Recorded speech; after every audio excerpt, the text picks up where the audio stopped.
而喺港島嘅大坑，連續第3晚上演舞火龍盛會，300位健兒再度抬起點滿過萬支長壽香嘅火龍，遊走大坑多個地方。浣紗街兩邊嘅行人路連同高位都逼滿圍觀嘅人潮。第一條呢啲香唔夠光啊，今年亮咗少少，但係都好有氣氛，梗係唔捨得啦，叫佢補多幾日啦。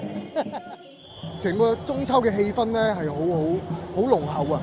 比起早2日更加興奮，因為冇咗3晚，今晚知道最後一晚啦，要下年先至再有啦，咁所以特別興奮。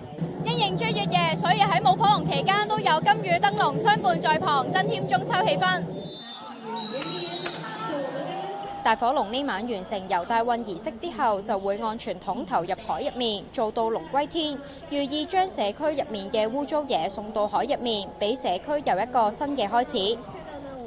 Now TV 記者陳樂圖報道。